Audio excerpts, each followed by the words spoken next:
గొప్ప కార్య అయిన యేసుక్రీస్తు పరిశుద్ధ నామమునకు మహిమ ఘనత ప్రభావములు కలుగును గాక. శబ్దం గట్టిగా ఆమేన్. అక్టోబర్ మాసం మొదటి పునరుత్థానపు ఆరాధనకి కూడి చేరి వచ్చిన పరిశుద్ధులైన మీ అందరికీ పేరు పేరున నా హృదయపూర్వకమైన వందనాలు. అందరికీ వందనాలు. యేసయ్యకు స్తోత్రాలు. ఏదో ఒకసారి చప్పట్లు కొట్టి ప్రభు నామాన్ని గణపరుద్దాం. గట్టిగాను. యేసయ్య మహా కనికరాన్ని బట్టి గత సెప్టెంబర్ మాసమంతా ఆశ్చర్యకరుడైన దేవుడు మన జీవితాల్లో ఆశ్చర్యమైన తన కార్యాలు జరిగిస్తూ మరొక క్రొత్త మాసములోకి ప్రభు మనల్ని నడిపించి ఉన్నాడు. భయంకరమైనటువంటి పరిస్థితుల మధ్యలో, కరోనా కాలంలో, ప్రతికూలమైన పరిస్థితుల మధ్యలో, బంధుత్వాలు తెగిపోతున్న ఈ రోజుల్లో ఆయనతో మనకున్న బంధాన్ని, సేవకులతో మనకున్న బంధాన్ని, మినిస్ట్రీతో మనకున్న బంధాన్ని తెగిపోనివ్వకుండా దేవుడు మనల్ని సత్తువ కలిగిన సంఘంలో ఉన్నత ఉపదేశము కలిగినటువంటి ఈ అనుభవాల్లో ప్రభు మనల్ని నడిపిస్తూ వచ్చాడు. ఈ అక్టోబర్ మాసంలోకి ప్రభు మనల్ని తోడుకొని వచ్చాడు. మొదటి తేదీన వాగ్దాన సందేశ కూడిక జరిగింది. భయపడకుము, నీవు సిగ్గుపడనక్కరలేదు అని ఈ మాసముకు గాను యేసయ్య మనకు వాగ్దానం ఇచ్చి ఉన్నాడు. ఆ వాగ్దానం మన జీవితంలో నెరవేర్చబడాలి అంటే మన జీవితం ఎలా ఉండాలో ఆ వాగ్దాన సందేశ కూడికలో కొన్ని శ్రేష్టమైన మాటలు, విలువైన మాటలు కృపగలిగిన దేవుడు మనతో మాట్లాడుతూ వచ్చాడు. వాగ్దాన సందేశ కూడికలో పాల్గొన్నవారు చాలా ధన్యులు. ఆ వాగ్దానపు ఆశీర్వాదాలు పొందుకోవడానికి మొదటి దినం దేవునికి ప్రాధాన్యత ఇచ్చి ఉన్నారు కనుక దేవుడు వారికి కూడా ఆయన ప్రాధాన్యత ఇవ్వగలుగుతాడు. ఎందుకంటే ఏది ఇస్తామో అది మనమే తిరిగి పొందుకుంటాం కనుక ఈ మొదటి ఆరాధనలో కృపగలిగిన దేవుడు మనతో మాట్లాడడానికి ఇష్టపడుతూ ఉన్నాడు. మరొకసారి వాగ్దానాన్ని మరలా మనం చదువుకుందాం.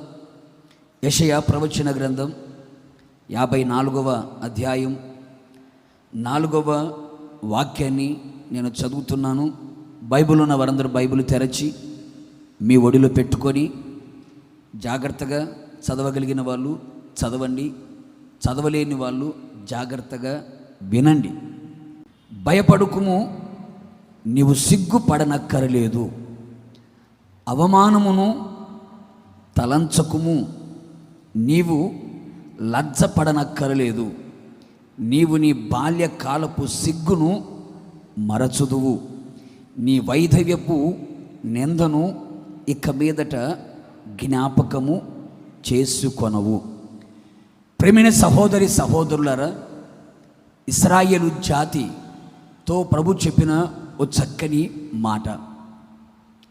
అప్పటికే ఇశ్రాయేలు జాతి సిగ్గుతో తలదించుకున్నట్లుగా, అవమానాన్ని తలపోయుచు, అలాగే లజ్జింపబడుతూ, నిందతో నడిపించబడుతున్నట్లుగా పరిశుద్ధ గ్రంథం తెలియపరుస్తూ ఉంది. దానికి కారణం వారు చేసినటువంటి పాపం, వారు చేసిన విగ్రహారాధన, దేవుని యొక్క ఆజ్ఞలు మరచి, దేవుని మార్గాలు త్రోవలు విడిచిపెట్టి వాళ్ళ ఇష్టానుసారముగా వారు ప్రవర్తించినందువలన, ప్రవక్తల మాటలు నమ్మకుండా, దేవుడి సెలవిచ్చిన వాక్కులు పట్టించుకోకుండా, వారిష్టం వారు నెరవేర్చుకుంటూ, వారి సొంత మార్గాల ప్రకారంగా నడిపించబడుతూ, ఆయనకు ఆయాసకరమైన కార్యాలు, ఆయనకు హేయమైన కార్యాలు జరిగించిన కారణాన్ని బట్టి వారి జీవితంలో అనేక మంది నిందల పాలుగా మార్చబడ్డారు, అవమానాల పాలుగా మార్చబడ్డారు, సిగ్గుతో తలదించుకొని ఉన్నారు. అందుకనే మరల కృపగలిగిన దేవుడు వారి ప్రార్థన, వారి మూలుగు, వారి పశ్చాత్తాపాన్ని గమనించిన యేసయ్య వారి మీద కనికరాన్ని చూపించి ప్రేమను కనబరిచి చెబుతున్నాడు, ఇదిగో ఇక మీదట నువ్వు జయగీతము పాడు, జయకీర్తన పాడు. ఇంతవరకు నీ కుటుంబంలో ఫలభరితమైన జీవితం లేదు కదా, గొడ్రాలుగా కనబడుతున్నావు కదా, ఇక మీదట నీ సిగ్గును మర్చిపోతావు. వైధవ్యపు నిందతో ఉన్నావు కదా, అంటే భర్త నడిపింపుకు లోబడట్లేదు కదా. మన భర్త మన ప్రభు అయిన యేసుక్రీస్తు భర్త నడిపింపు లేకుండా వైధవ్యపు నిందను అనుభవిస్తున్నావు కదా. ఫలభరితమైన జీవితము లేకుండా, ఫలాలు లేకుండా, అభివృద్ధి లేకుండా, అన్యజనుల మధ్యలో శాపాస్పదముగా, అవమానాస్పదముగా, అలాగే దూషణాస్పదముగా కనబడుతున్నావు కదా. ఇక మీదట నీవు సిగ్గుపడనక్కరలేదు, లజ్జ పడనక్కరలేదు. ఇక మీదట నీ అవమానము నీవు మరిచిపోవునట్లుగా నేను చేయబోతున్నాను. ఇక నింద నీకు దూరమగునట్లుగా నేను చేయబోతున్నాను అని దేవుని వాక్కు ఆనాడు ఇశ్రాయేలు ప్రజలతో చెప్పినట్లుగా, ఆత్మీయ ఇశ్రాయేలీయులుగా కొనసాగుతున్న నీకు నాకు మనందరితో ఈ వాగ్దానాన్ని ప్రభు చేసి నెరవేర్చునుగాక. నీవు సిగ్గుపడనక్కరలేదు, లజ్జపడనక్కరలేదు, అవమానాన్ని తలంచవద్దు, దానిని మర్చిపో, నేను గొప్ప కార్యాలు చేయబోతున్నాను అని ప్రభు సెలవిచ్చాడు. ప్రియమైన సహోదరి సహోదరులారా, గత వాగ్దాన సందేశ కూడికలో 3 అనుభవాలు నేను మీతో పంచుకున్నాను. అవి మరలా చెప్పాలని నేను అనుకోవట్లేదు. ఇప్పుడు మరొక కోణములో మనం ఆలోచన చేద్దాం. భయపడకుము, నీవు సిగ్గుపడనక్కరలేదు అని ప్రభు మనతో చెప్పినప్పుడు మనము ఎలాగుంటే అని మాట చెప్పాడు. ఇశ్రాయేలు ప్రజలు ఏం చేస్తే ఈ మాట ఇశ్రాయేలు ప్రజలతో ప్రభు చెప్పాడు. మనము ఏమి చేస్తే ఈ వాగ్దానం మన జీవితంలో నెరవేర్చబడుతుంది అనే సంగతిని క్లుప్తంగా మనం ఆలోచించాలి. అందుకు గాను కాస్త పైకెళ్ళి మనం చదవాలి వాక్యాన్ని. అదే 2వ వాక్యం. చూడండి, ఇక్కడ 4 విషయాలు మనకు కనబడుతాయి. ఇవి నువ్వు చెయ్యి. ఈ 4 విషయాలు కనబడుతాయి. ఈ 4 విషయాలు గనక నువ్వు చేస్తే ఇక నువ్వు ఏమవ్వవు, సిగ్గుపడనక్కర లేదు అన్నాడు. ఏమిటి ఆ 4 విషయాలు, ఏమిటి ఆ 4 సంగతులు అని మనం చూడగలిగితే, చూడండి, నీ గుడారపు స్థలమును విశాలపరచుము. 2వది, నీ నివాస స్థలముల తెరలు నిరాటంకముగా సాగనిమ్ము. 3వది, నీ త్రాళ్లను పొడుగు చేయుము. 4వది, నీ మేకులను దిగగొట్టుము. అప్పుడు నీవు సిగ్గుపడనక్కరలేదు. దాని కంటిన్యూగా రాయబడిన వాగ్దానం. నీ గుడారపు స్థలాన్ని విశాలపరుచుకో. నీవు నివాసం ఉంటున్నావే, నీ నివాసం యొక్క స్థలం యొక్క తెరలున్నాయే, అవి నిరాటంకంగా కొనసాగించు, ఆపకుండా కొనసాగించు. అలాగే నీ త్రాళ్ళని పొడుగు చేయి, పెంచుకుంటా ఎల్లు, ఆపగాకు, పెంచుకుంటా ఎల్లు. నీ మేకులున్నాయే, ఆ మేకులను ఏం చేయాలి, దిగగొట్టు. అలా గనక నీవు చెయ్యగలిగితే, అలా గనక నీవు ఉండగలిగితే నేను ఏం చేస్తానో తెలుసా?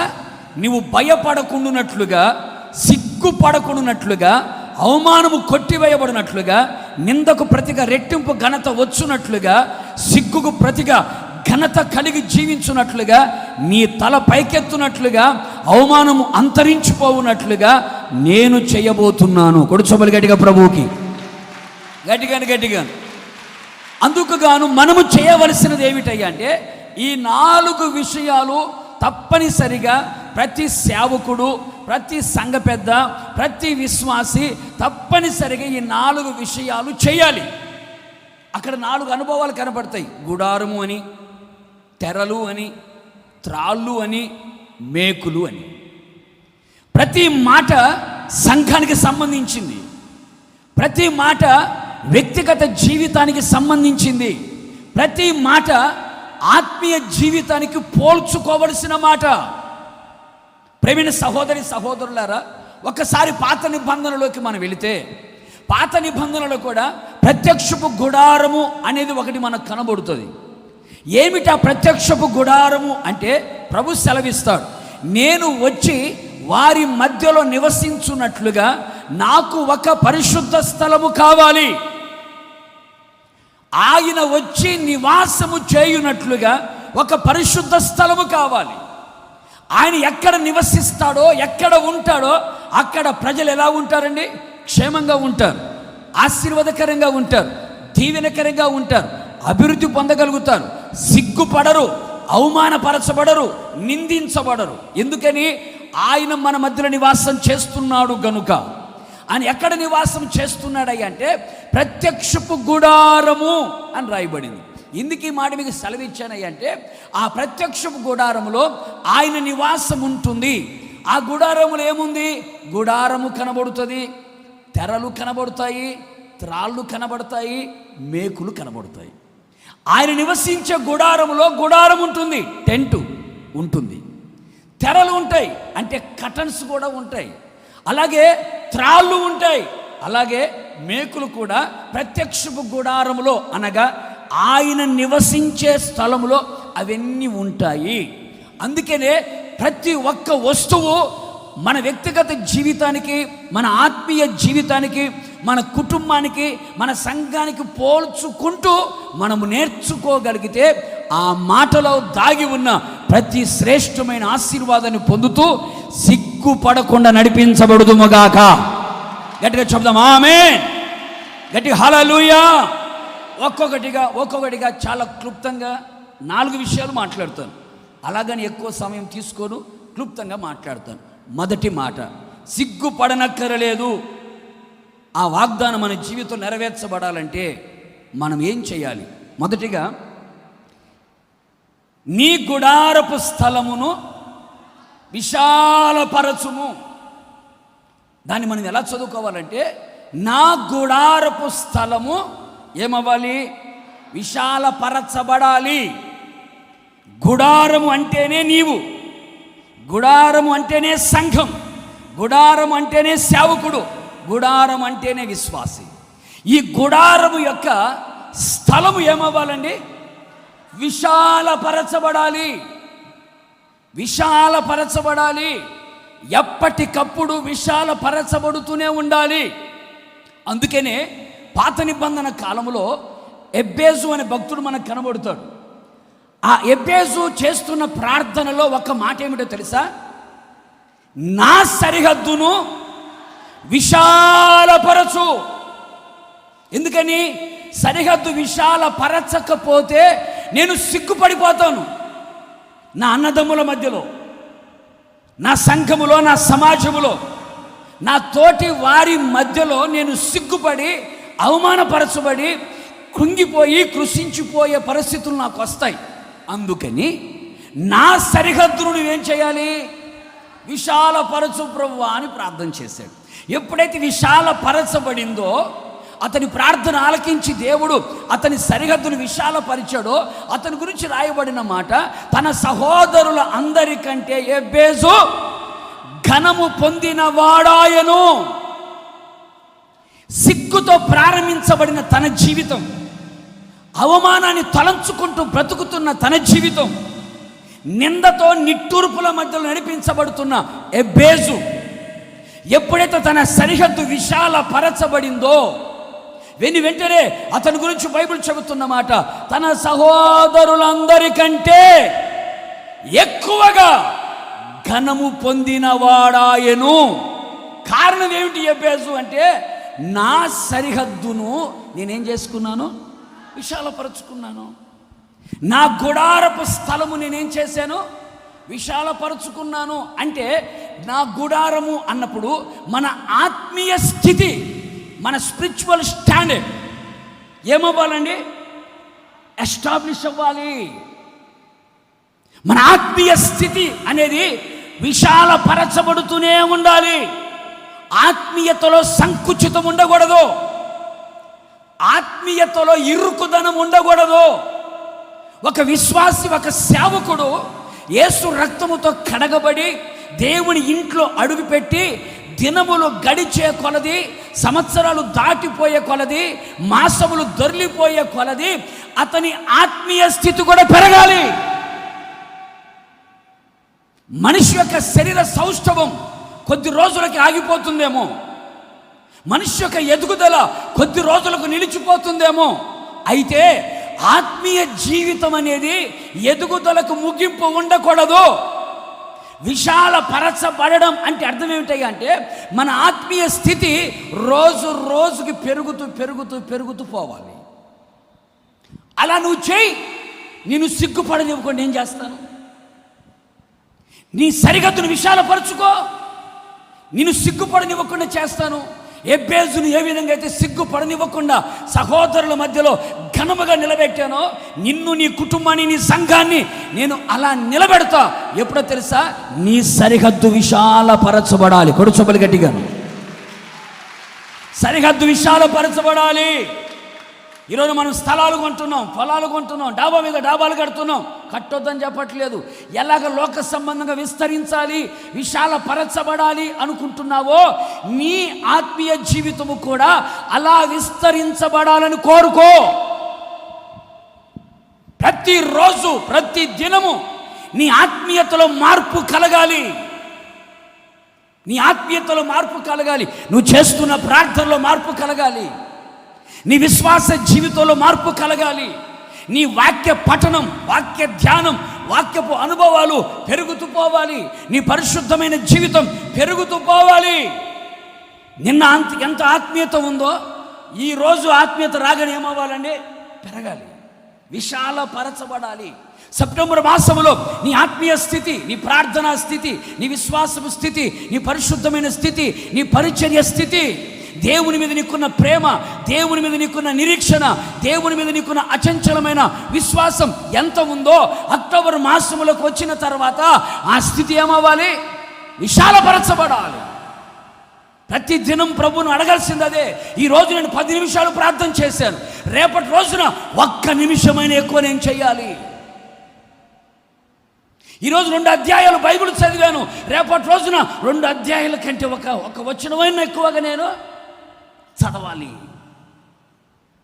ఈరోజు ఒక పూట ఉపవాసం ఉన్నాను, రేపటి రోజున ఆ పూటకు మించి మరొక నిమిషమైన ఎక్కువగా నేను ప్రార్థన విశాలపరచబడాలి. విశాలపరచబడాలి. నీ ఆత్మీయత ఎంత విశాలపరచబడుతుందో అంతగా నువ్వు ఘనపరచబడతావు. కూడా చెప్పులు గట్టిగాను. ఈరోజు మన ఆత్మీయత కృషించిపోతుందా, దిగజారిపోతుందా, ఇరుకైపోతుందా? ఇప్పుడున్న పరిస్థితులను బట్టి అనేక మంది ఆత్మీయులు ఎలా మారిపోయారంటే చెప్తారు కొంత భాష గారండి, ఒకప్పుడు మేము గంటలు గంటలు ప్రార్థన చేసేవాళ్ళమండి, ఒకప్పుడు రోజులు ఉపవాసం ఉండేవాళ్ళమండి, ఒకప్పుడు మోకాల మీద ఉంటే అసలు సమయమే తెలిసేది కాదండి, ఒకప్పుడు పరిచర్య అంటే పరిగెత్తుకొని వచ్చేవాళ్ళమండి, సేవ అన్నా, సేవకులన్నా, సంఘం అన్నా, పరిచర్య అన్నా అబ్బో ముందే ఉండేవాళ్ళమండి అన్నారు. ఇప్పుడు రోజులు గడిచిపోయే కొలది ఇప్పుడు నీ ఆత్మీయ స్థితి పెరిగిందా తగ్గిందా? నీ గ్రాఫ్, నీ స్పిరిచువల్ గ్రాఫ్ పెరుగుతూ పోయిందా తరుగుతూ వచ్చిందా? ప్రభు అంటాడు విశాలపరచుకో. గ్రాఫ్ ఎప్పుడు తగ్గకూడదు. నీ బలము తగ్గినా పర్వాలేదు, నీ ఆరోగ్యం తగ్గినా పర్వాలేదు, నీ ఆర్థిక పరిస్థితులు తగ్గినా పర్వాలేదు, ఆత్మీయ స్థితి మాత్రం తగ్గకూడదు. ఆత్మీయ స్థితి పెరుగుతూ రావాలి. ఎంత పెరగాలి అంటే యేసయ్య ఉన్నంత వరకు పెరగాలి. కొడుచోబలి గట్టిగా. యేసయ్య ఎలా ఉంటాడో, యేసయ్య ఎలా ఉన్నాడో, యేసయ్య పోలిక, యేసయ్య సారూప్యం నీలో కలిగేంత వరకు నీ గ్రాఫ్ పెరుగుతూనే ఉండాలి. ఒక్కసారి ఆలోచించు, నీ స్పిరిచువల్ స్టాండర్డ్ తగ్గిందా పెరిగిందా? తగ్గుతూ వస్తుందా పెరుగుతూ వెళ్తుందా? ప్రతి విషయములో నీ ఆత్మీయ స్థితి పెరుగుతూ రావాలి, విశాలపరచబడుతూ రావాలి. ప్రతి ఆత్మీయ స్థితి దినదినము అభివృద్ధి చెందుతూ రావాలి. నీ విశ్వాసం అభివృద్ధి చెందుతూ రావాలి. దేవుని మీద నీకున్న ప్రేమ అభివృద్ధి చెందుతూ రావాలి.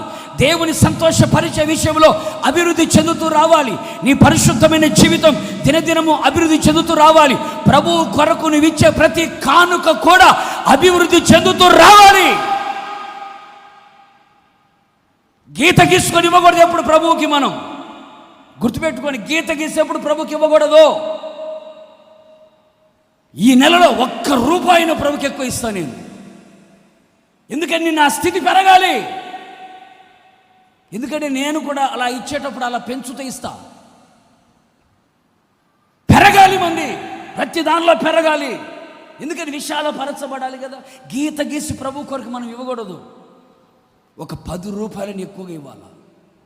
అంటే 10 రూపాయలని కాదు, పెంచాలని చెబుతున్నాను, పెరగాలని. ఎందుకని చెప్పాలి, ప్రతి దానిలో ఏమవ్వాలండి? విశాలపరచబడాలండి. నీ గుడారం, నీ ఆత్మీయత పెంచు. ఎంత పెంచుతావో, ఎంత అభివృద్ధి చెందుతావో, ఎంత విస్తరిస్తావో, ఎంతగా నువ్వు వెళ్ళిపోతూ ఉంటావో, నేను నిన్ను అంతగా సిగ్గుపడనివ్వకుండా చేస్తా. కొడు చప్పులు గట్టిగాను. మరి ఈ రోజున మన హృదయం, మన జీవితం సంకుచితముగా కనబడుతుందా? నీ ఆత్మీయ స్థితి చాలా ఇరుకుగా ఉందా? పట్టుమని 10 నిమిషాలు ప్రార్థన చేయలేక, విశ్వాస జీవితం లేక, వాక్యాన్ని చదవలేక, దేవుణ్ణి స్తుతించలేక, దేవుణ్ణి ఆరాధించలేక నీ ఆత్మీయత అంత సంకుచితంగా మారిపోయిందా? అందుకే దావీదు ఏమంటాడు తెలుసా? ప్రభువా, నా హృదయాన్ని నువ్వు విశాలపరచయ్యా.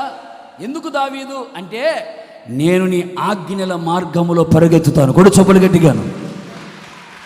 నా ఆత్మీయ జీవితం విశాలపరచగలిగితే, నేను వేసే ప్రతి అడుగు, నేను పరిగెత్తే ప్రతి పరుగు పందెముల అడుగు ఎక్కడుంటుందో తెలుసా? నీ ఆజ్ఞల మార్గములోనే ఉంటుంది. నీ ఆజ్ఞని విడిచి నేను తిరగను. నీ శాసనములు దాటి నేను వెళ్ళను. నీ కట్టడాలను విడిచిపెట్టి నేను వెళ్ళను. ఎందుకని? నా ఆత్మీయ స్థితి పెరుగుతున్న కొలది నా అడుగులు నీ ఆజ్ఞలలోనే ఉంటాయి.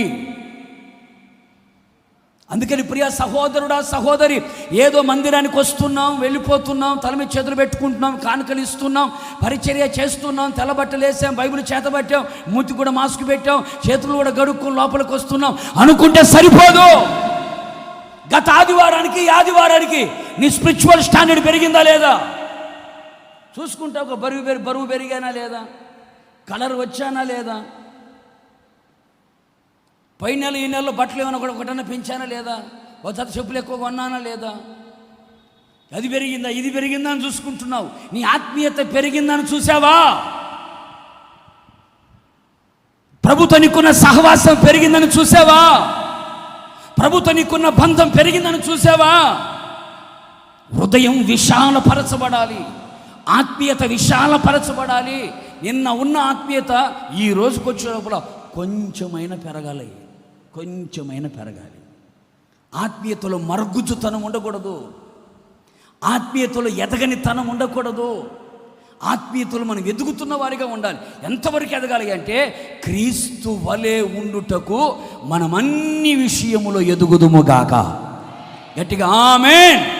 క్రీస్తు వలె ఉండేంత వరకు, క్రీస్తు వలె, క్రీస్తు సారూప్యం, క్రీస్తు యొక్క పోలిక మనలో కనిపించేంత వరకు, క్రీస్తు యేసునకు కలిగిన మనస్సు మనలో కలిగి ఉండేంత వరకు మనం పెంచుతూనే పోవాలి.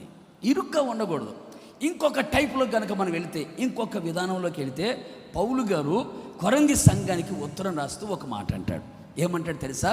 ఓ కొరింథీయులారా, మీ ఎడల నా హృదయము విశాలపరచబడి ఉన్నది. విశాలపరచబడి ఉంది. మర లేకుండా నేను మీతో మాట్లాడుతున్నాను. లోపల ఒకటి దాచుకొని నోటితో ఇంకొకటి మాట్లాడలే. నోటితో మాట్లాడి నొసలతో నేను వెక్కిరించట్లే. పైకి శుభకరమైన మాటలు మాట్లాడి లోపల వ్యసనకరమైన మాటలు హృదయంలో పెట్టుకోవట్లేదు. నేను మర లేదు. హృదయపూర్వకంగా నేను మీతో మాట్లాడుతున్నాను. మీ ఎడల నా హృదయం సంకుచితంగా లేదు. ఎందుకో తెలుసా? మీరందరూ మా హృదయంలో ఉన్నారు. కొడు చెవులు గట్టిగాను. మీరందరూ మా హృదయంలో ఉన్నారు. కానీ బాధకరమైన సంగతి ఏంటంటే, మీ హృదయంలో మేము లేవు. అరమర లేకుండా నేను మాట్లాడుతున్నాను. నా హృదయం విశాలపరచబడి ఉన్నది. కోపము లేదు, ద్వేషము లేదు, అసూయ లేదు, పగ లేదు, కుట్ర లేదు, కుతంత్రాలు లేవు, కపటపు మాటలు లేవు, వేషధారణతో కూడిన మాటలు లేవు, అసూయతో కూడిన మాటలు ఏమీ మీ మీద నాకు ఏమీ లేదు. నా హృదయం యథార్థంగా ఉంది. నా హృదయం పవిత్రంగా ఉంది. మిమ్మల్ని అందరినీ నా హృదయంలో పెట్టుకున్నాను. మీరు నన్ను ఎగతాళి చేసినా, మీరు నా మీద తిరగబడినా, ఏంటి నా పక్షంగా మీరు లేకపోయినా, ఏంటి పార్టీలే మీరు పెట్టినా, ఎందుకంటే వీళ్ళు పార్టీలు ఎక్కువ. కొరింథీ సంఘానికి ఏమి ఎక్కువ అండి? పార్టీలు ఎక్కువ. కొంతమంది పేతురు పార్టీ, మరి కొంతమంది పౌలు గారి పార్టీ, మరి కొంతమంది అపోలో పార్టీ, మరి కొంతమంది యేసయ్య పార్టీ. మీకు పార్టీలు ఎక్కువ. ఎన్ని పార్టీలు మీకున్నా, నా పార్టీలో లేని వాళ్ళు చాలామంది ఉన్నా, మిమ్మల్ని మా హృదయంలో పెట్టుకున్నాను. ఎందుకని? అరమర నాకు లేదు. మీరు కానుకలు ఇచ్చినా, కానుకలు ఇవ్వకపోయినా, ప్రార్థన చేసినా, ప్రార్థన చేయకపోయినా, మందిరానికి వచ్చినా, మందిరానికి రాకపోయినా, ఏంటి పరిచర్య చేసినా చేయకపోయినా, మిమ్మల్ని అందరినీ నా హృదయంలో పెట్టుకొని మీ కొరకు నేను ప్రార్థన చేస్తున్నా. కానీ మీ హృదయాల్లో మమ్మల్ని మీరు ఎందుకు ఉంచుకోలేదు? ఇంకా మీ హృదయాలు ఎందుకు ఇరుగ్గా ఉన్నాయి? క్షమించలేకపోతున్నారు ఎందుకని? ప్రేమించలేకపోతున్నారు ఎందుకని? సహించలేకపోతున్నారు ఎందుకని? ఓర్చుకోలేకపోతున్నారు ఎందుకని? మీ హృదయాలు ఎందుకు ఇరుగ్గా ఉన్నాయి? ఎందుకు ఇరుగ్గా ఉన్నాయి మీ హృదయాలు? ఇరుకుగా ఉండకూడదు కదా, విశాలపరచబడాలి కదా, విశాలపరచబడాలి కదా. సరిహద్దు విశాలపరచబడితే ప్రేమ పెరుగుతుంది. సరిహద్దు విశాలపరచబడితే సహనము పెరుగుతుంది. సరిహద్దు విశాలపరచబడితే ఓపిక పెరుగుతుంది. సరిహద్దు విశాలపరచబడితే క్షమించగలుగుతాం. అందుకని కొంతమంది ఎవరైనా బాగలేని వాళ్ళు, పేదరికంలో ఉన్న వాళ్ళకి ఏమైనా 1,00,000 రూపాయలు కనుక ఇచ్చారనుకోండి, వెంటనే ఏమంటారు? ఎంత విశాల హృదయము అంటే అర్థం ఏంటి? ఆదుకునే అనుభవం, భారాన్ని భరించే హృదయం. ఎవరైనా బాధల్లో ఉంటే చూచి తట్టుకోలేని అనుభవం.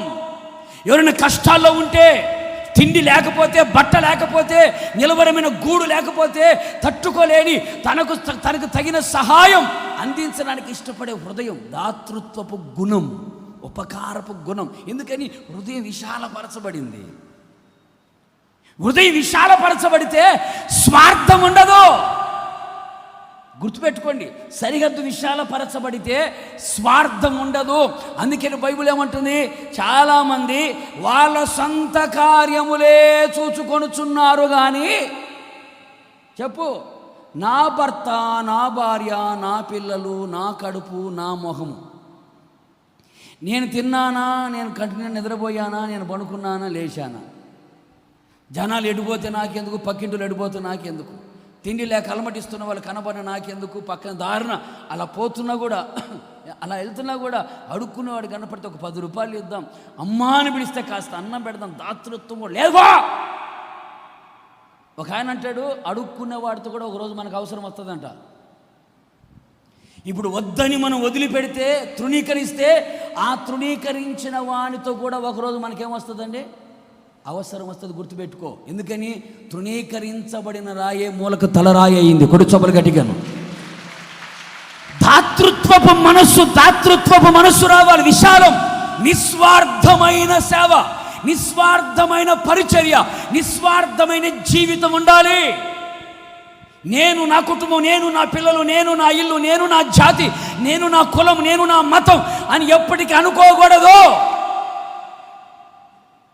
హృదయం విశాలపరచబడితే, ఒకప్పుడు పౌలు గారి మనస్సు కూడా సంకుచితంగానే ఉంది. ఎందుకని? నేను నా జాతి, నేను నా ధర్మశాస్త్రం అని విచ్చలవిడిగా తిరిగి సైకోగా ప్రవర్తించిన వాడు ఇప్పుడు హృదయం విశాలపరచబడితే, కక్షలున్నా, క్రోధాలున్నా, విమతలున్నా, రకరకాల పరిస్థితుల్లో ఉన్నా వాళ్ళందరినీ కూడా విశాలమైన హృదయంతో చేర్చుకుంటున్నారు. రౌడీజం చేయట్లే వాళ్ళ మీద. ఒకప్పుడు కొట్టేవాడు, వీళ్ళంతా కొరింథీ సంఘస్థులు. ఒకరు చిత్రహింసలు పెట్టాడు, వీళ్ళంతా కొరింథీ సంఘస్థులు. కొరడా తీసుకొని తాట తీయొచ్చు కదా. ఎందుకయ్యా అంటే హృదయం విశాలపరచబడిందయ్యా. ఇలా చెప్పుకుంటూ పోతే మన సరిహద్దు విశాలపరచబడాలి. ఒకవైపు ఆత్మీయతలో ఏమవ్వాలండి? విశాలపరచబడాలి. అలాగే ఆత్మ సంబంధంగా అనగా కుటుంబ పరంగా, లోకపరంగా అనేక మంది జీవితాల్లో ప్రేమను పంచేవారిగా, క్షమించేవారిగా, సహించేవారిగా, దాతృత్వపు మనస్సు కలిగిన వారిగా, ఒకప్పుడున్నటువంటి కోపాలు, తాపాలు, ఇలాంటి స్వభావాలన్నీ లేకుండా ఒక నిర్మలమైనటువంటి ఒక హృదయం, విశాలమైనటువంటి ఒక హృదయం, దాతృత్వంతో కూడిన హృదయం. టోటల్గా చెప్పాలంటే ఒక నిస్వార్థమైనటువంటి హృదయం. తనకంటూ ఏమీ లేకుండా ఇతరుల కొరకు నేను బ్రతకాలి అనే జీవితం మనకు కావాలి. అది సరిహద్దు ఏమవ్వాలండి? కొంచెం గట్టిగా చెప్పు. ఇప్పుడు చెప్పు, నా గుడారపు స్థలము. నేను చెప్తే నువ్వు చెప్పేది ఏంటి? నీ మనసులోంచి రావాలి అది. నా గుడారపు స్థలము విశాలపరచుము. కొడు చెప్పులు గట్టిగాను. నా ఆత్మీయ సరిహద్దు, నా ఆత్మీయ సరిహద్దు. ఇంతవరకు అద్దు పెట్టుకున్నాను. ఇంతే చేయాలా, గంటే చేయాలా, ఒక అధ్యాయమే చదవాలా, 10 నిమిషాలే అద్దు. ఆ అద్దేమవ్వాలి? నేను చెప్తాను, ఆత్మీయతలో హద్దులు ఉండకూడదు. ఇంకొక మాట చెప్తాను చూడండి, ఆత్మీయతలు ఎప్పటికప్పుడు పోటీ పడాలి. ఆ అక్క కంటే నేను ఎక్కువ ప్రార్థన చేయాలి, నా భర్త కంటే నేను ఎక్కువ ప్రార్థన చేయాలి, నా భార్య కంటే నేను ఎక్కువ ప్రార్థన చేయాలి, నా పిల్లల కంటే నేను ఎక్కువ ప్రార్థన చేయాలి, వాళ్ళ కుటుంబం కంటే మా కుటుంబం ఎక్కువ దేవుని సేవ కొరకు ఉపయోగపడాలి. ఇది ఆత్మీయ పోటీ. దీంట్లో మంచి మనసు ఉంటుంది కానీ చెడు మనసు ఉండదు. ఆత్మీయతలో పోటీ ఉండొచ్చు, పోటీ పడాలి. వాళ్ళైనా ప్రార్థన చేసి నేను ఎందుకు చేయకూడదు? నేను చేస్తా. ఆత్మీయ పోటీ. వాళ్ళైనా గంటల తరబడి బైబిల్ చదివే నేను చదువుతా. వాళ్ళైనా ప్రభు కొరకు ఖర్చు పెట్టేది నేను ఖర్చు పెడతా. వాళ్ళైనా సేవ చేసేది నేను కూడా ప్రభు కొరకు సేవ చేస్తా. ఆత్మ సంబంధమైన పరిశుద్ధమైన పోటీ. ఇందులో మత్సరం ఉండదు, ఇందులో కుళ్ళు ఉండదు. పోటీ పడాలి. ఎందుకు పోటీ పడట్లేదు? పోటీ పడకపోగా ఇంకా జాలే చేసింది కూర్చో అని అనకూడదు. వీళ్ళు చెయ్యరు, చేసేవాళ్ళని ఇంకా జాలేము నీ భక్తి చూసాం కానీ సంబరము అని అన్నాం అనుకో. పోటీ పడకపోగా చేసేవాళ్ళని చెడగొడకూడదు. అదే అందుకే కూసేగాడిదని వచ్చి మేషగాడిదను కూసేగాడిద చెడగొట్టిందంట. ఎదిగే వాళ్ళని గాలికి తిరిగే వాళ్ళు చెడగొట్టకూడదు. నువ్వు చేయకపోతే వదిలేయ్, చేసేవాళ్ళని చేయని. నీ ఇవ్వకపోతే వదిలేయ్, ఇచ్చేవాళ్ళని ఇవ్వని. నువ్వు చేయకపోతే వదిలేయ్, చేసేవాళ్ళు చేయని వాళ్ళని, వాళ్ళు ప్రార్థన చేయని, వాళ్ళని పరిచయం చేయని, వాళ్ళ ఆత్మీయ జీవితంలో ఎదగని, దేవుని కొరకు ఉపవాసం ఉండని, దేవుని కొరకు ప్రయాసపడని, దేవుని కొరకు ఖర్చు పెట్టని. నువ్వు చేయవు, చేసి వాళ్ళు చేయకపోతే అట్ట. ఆత్మ సంబంధమైన పోటీ ఆరోగ్యకరమైన పోటీ. కొడు చొప్పులు గట్టిగా. నా మాట్లాడుతామైతే గట్టిగా అలా చేయాలి. కొంతమంది ఇంట్లో ఉంటారు, ఏమన్నా ఎన్ని అధ్యాయాలు చదివి బైబిల్? 2 అధ్యాయాలు అయితే నేను 3 చదవాలా. ఎంతసేపు ప్రార్థన చేసావు? 10 నిమిషాలు ప్రార్థన చేశాను. నేను 1/2 గంటన్నా చేయాలా. ఏముండాలి? ఎంత తిన్నావు? 2 ప్లేట్లా? నేను 3 ప్లేట్లు తినాలా. ఎన్ని డ్రెస్సులు కొన్నావు? 2 డ్రెస్సులా? నేను 3 డ్రెస్సులను కొనాలి. ఎన్ని రకాల చెప్పులు కొన్నావు? 2 రకాల. నేను 3 రకాలను కొనాలా. నెక్లెస్ ఏం తీసుకున్నావు? బుట్టలు ఏం తీసుకున్నావు? చెప్పు. గన్ షాట్లు పెట్టి ఏం పెట్టించుకున్నావు? నేను దానికంటే వీటిలో కాదు పోటీ. ఇల్లు కట్టావా? నేను కూడా పైన కట్టాలా. కారు కొన్నావా? నేను కూడా కారు కొన్నా. నువ్వు బండి కొన్నా, నేను కూడా బండి. దీంట్లో పోటీ వచ్చేసి కుళ్ళు. ఇది కుళ్ళు. ఆత్మీయ పోటీ ఆరోగ్యం. గొడు సభలు గట్టిగాను. ఆత్మీయ పోటీ ఉండాలి. 8 గంటలకు ప్రార్థనకు వచ్చావు నువ్వు? నేను 8 గంటల ప్రార్థనకు వచ్చాను కదక్క. అయితే నేను వచ్చి ఆదివారం 7:50 కల్లా రావాలా. ఈ పోటీ పెట్టుకో. 8 గంటలకు ప్రార్థనకు వచ్చావు? నేను 7:30కే వచ్చాను. అయితే నేను 7:25కే రావాలా. పోటీ పెట్టుకో. ఈ ఆత్మీయ పోటీ పెట్టుకో. నీ గుడార స్థలాన్ని విశాలపరచుకో. దేవునిని సిగ్గుపడనీయడు. కొడు చొప్పులు గట్టిగా. ఓకే, రెండవ మాట. రెండోది, నీ నివాస స్థలముల తెర నిరాటంకంగా సాగని. ఆగిపోవద్దు, సాగని. ఆటంకము లేకుండా సాగని అన్నాడు. ఏంటవి? నీ నివాస స్థలముల తెరలు. వేరే వాళ్ళవి కాదు, నీయే. నీ నివాస స్థలం. తెరలు అన్నప్పుడు ఇంగ్లీష్లో కర్టన్స్. ఏంటండి, నేను దీని గురించి చాలా విషయాలు అనుకున్నాను, కానీ ఒక మాట నన్ను బాగా తాకింది. తెరలు నిరాటంకముగా కొనసాగించు అన్నాడు. తెరలు అన్నప్పుడు కర్టన్స్. ఇంచుమించుగా ఆడవాళ్ళు ఉన్నారు కదండి. కర్టన్స్ ఎందుకు వేస్తారు చెప్పండి? నాకు ఏమి తెలుసు, సోకులు చేసుకోవడం తెలుసు అంటారు. కర్టన్స్ ఎందుకు వేస్తారండి? Door curtain. సెల్ఫ్కి కటన్ వేస్తారు కదా. కటన్స్ ఎందుకు వేస్తారు? లోపల ఉన్న వస్తువు అది అది అది చాలా అర్థాలు ఉన్నాయనుకోండి, ఒకటి చెప్తా నాకు అవసరమైంది కనుక. కటన్స్ ఎందుకు వేస్తారు, తెరలు ఎందుకు వేస్తారు అంటే లోపల ఉన్న వస్తువులు కనబడకుండా దాచాలని. ఓకే, దాచాలని ఒక అనుభవం, అవునా కదండి? అలాగే ప్రత్యక్షపు గుడారంలో కూడా తెరలున్నాయి. ఎందుకని? లోపల ఏముందో తొంగి చూస్తుంటారు కొంతమంది, తొంగి చూస్తుంటారు. ఏముందో లోపల ఏం జరుగుతుందో అన్నట్టుగా కొంతమందికి తొంగి చూస్తుంటారు. అందుకని లోపల ఏముందో కనబడకుండా ఉండడానికి ఏం దించుతారండి? కటన్స్ వేస్తారు. ప్రత్యక్షపు గుడారంలో కూడా కటన్స్ ఉన్నాయి, తెరలున్నాయి, పైకప్పు కూడా ఉంది.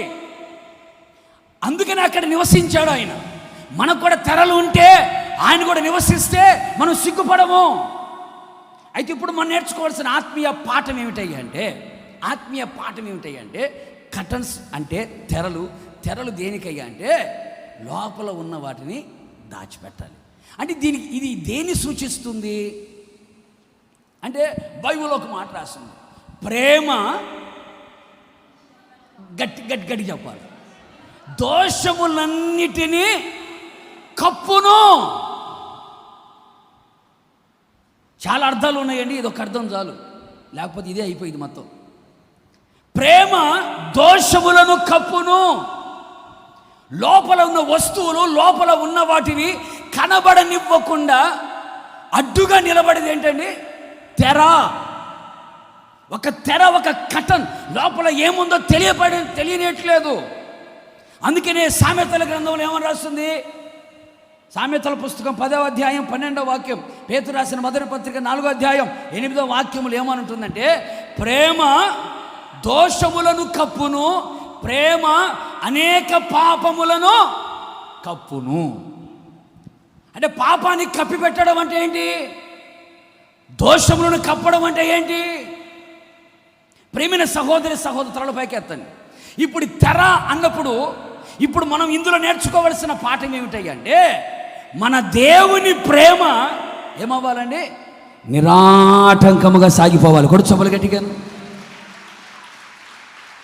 నిరాటంకం దేవుని ప్రేమ, దైవ సంబంధమైన ప్రేమ, ఆత్మ సంబంధమైన ప్రేమ, అగాధ సముద్ర జలములు ఆర్పలేని దేవుని ప్రేమ. ఆ ప్రేమతో మనం నింపబడిన వారమై, పరిశుద్ధాత్మ ద్వారా దేవుని ప్రేమ మన హృదయంలో కుమ్మరించబడి ఉన్నది కనుక, ఆ పరిశుద్ధాత్మ ద్వారా అనుగ్రహించబడిన ఆ ప్రేమ మన హృదయంలో పోయబడితే, ఈ ప్రేమ అనే తెర కనుక ఉంటే, ఈ తెర ఏం చేస్తుంది అంటే అనేకుల యొక్క పాపములను కప్పి ఆ పాపముల నిమిత్తమై కన్నీరు కార్చగలుగుతుంది. కొడుచబలి గట్టిగా. దోషములను కప్పడం అంటే పాపముతో రాజీ పడడం అని అర్థం కాదు, పాపముతో కలిసిపోవడం అని అర్థం కాదు, పాపముతో ఏకమవ్వడం అని అర్థం కాదు.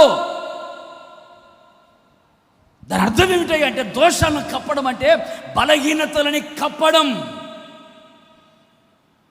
ప్రేమిన సహోదరులారా ఆలోచించండి. ఈ ప్రేమ అనే తెర నిరాటంకముగా సాగిపోవాలి. దైవ సంబంధమైన ప్రేమతో ఉన్న వాళ్ళు ఈ పని చేస్తారు. పరిశుద్ధ బైబిల్ గ్రంథం మీరు చూడండి, మన యేసు ప్రభు ఎవరు? ప్రేమ అయి ఉన్నవాడు, ప్రేమాస్వరూపి. ఆయన దగ్గర 12 మంది శిష్యులు ఉన్నారు.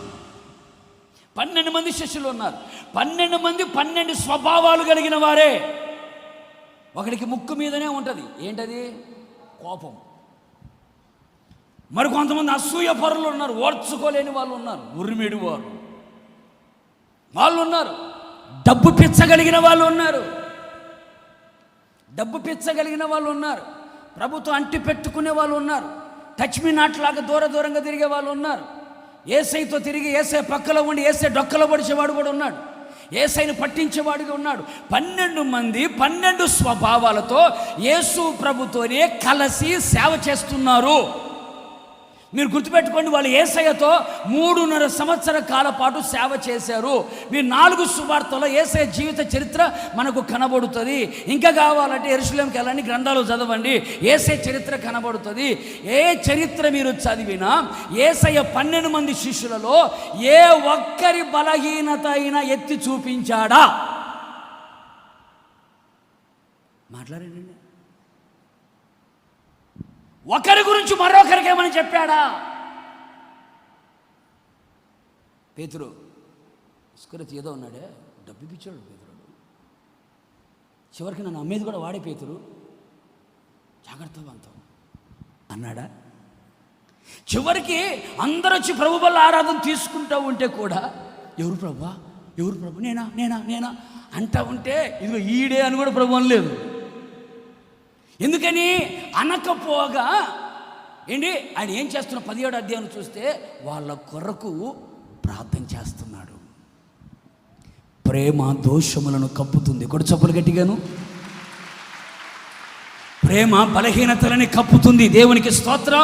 కప్పిన ఆ ప్రేమ ఏం చేస్తుందంటే వాళ్ళని సహించి, వాళ్ళ చేష్టలను సహించి వాళ్ళ కోసం కన్నీళ్ళు విడుస్తుంది. ఏంటి ప్రభు ఉదయాన్నే లేచి వెళ్తున్నవి ఏంటయ్యా అంటే 12 మంది కొరకు ప్రార్థన చేద్దామని. ఏంటి ప్రభు 40 రోజులు ఉపవాసం ఉన్నావేంటి ప్రభు అంటే వాళ్ళ బలహీనతల కోసం ప్రార్థన చేద్దామని. ఎందుకని? వాళ్ళ బలహీనత విషయంలో ఆయన శిక్ష అనుభవించాడు కనుక. ప్రేమని దేవుని బిడ్డలారా గుర్తుపెట్టుకోండి, సంఘంలోనైనా సమాజంలోనైనా కుటుంబంలోనైనా ప్రతి మనిషి ఏదొక దోషం, ఏదొక బలహీనత, ఏదొక పాపం ఉంటుంది. చిన్నదైనా ఉంటుంది. ఫ్యామిలీ అయినా, భర్తకైనా, భార్యకైనా, పిల్లలకైనా. అలాంటి పరిస్థితుల మధ్యలో ఉన్నప్పుడు ఆ బలహీనతని, ఆ దోషాన్ని ఎత్తి చూపిస్తున్నామా? ప్రేమ అనే తెరతో కప్పి కన్నీళ్లు కారుస్తున్నామా? ఆలకించండి. పబ్లిసిటీ చేస్తున్నామా? లేకపోతే ప్రార్థన చేయగలుగుతున్నామా? దేవుని కోరికేంటో తెలుసా? ఈ తెర నిరాటంకంగా సాగిపోవాలి. మనము దోషములను కప్పేవారిగా ఉండాలి, ఎత్తి చూపించేవారిగా ఉండకూడదు. 12 మంది శిష్యుల్లో ఏ శిష్యుడు కూడా ప్రభు ఏలెత్తి చూపించలేదు. నీవు ఇలాంటి వాడివి, నీ బ్రతుకు ఇలాంటిది, నీవు ఇలా ఉన్నావు అని ఏ రోజున ఏలెత్తి చూపించలేదు యేసయ్య. ఎందుకని? ఆయన దోషములను భరించాడు, తన ప్రేమతో ఆయన కప్పాడు. ఈ రోజు వరకు నిన్ను నన్ను తన ప్రేమతోనే కప్పుతున్నాడు. లేకపోతే ఇప్పటికీ మనము కాలగర్భంలో కలిసిపోయి ఉండేవాళ్ళమే. తన ప్రేమ చేత, తాళిని చేత ఆయన మనల్ని విమోచించాడు. ఈరోజు నీ భర్త బలహీనతను ఎందుకు కప్పలేకపోతున్నావు? నీ భార్య బలహీనతను ఎందుకు కప్పలేకపోతున్నావు? నీ పిల్లల బలహీనతను ఎందుకు కప్పలేకపోతున్నావు? నీ తల్లిదండ్రుల బలహీనతను ఎందుకు కప్పలేకపోతున్నావు? నీ తోటి సహోదరుల యొక్క బలహీనతలని ఎందుకు కప్పలేకపోతున్నావు? ఎందుకు కప్పలేకపోతున్నావు? 10 మందికి ఎందుకు ప్రచారం చేస్తున్నావు? కుటుంబంలో సమస్య వచ్చిందా? వ్యక్తిగత సమస్యలు వచ్చాయా? ఫ్యామిలీ ప్రాబ్లమ్స్ వచ్చాయా? ప్రభు దగ్గర ప్రార్థన చేయి.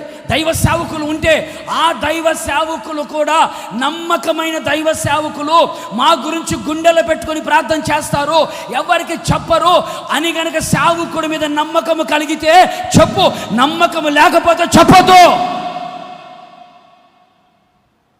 ఆ సేవకుడు భరించేవాడైతే, గుండెల మీద పెట్టుకొని భరించేవాడితే సేవకుడికి చెప్పు, లేకపోతే చెప్పాల్సిన అవసరం లేదు.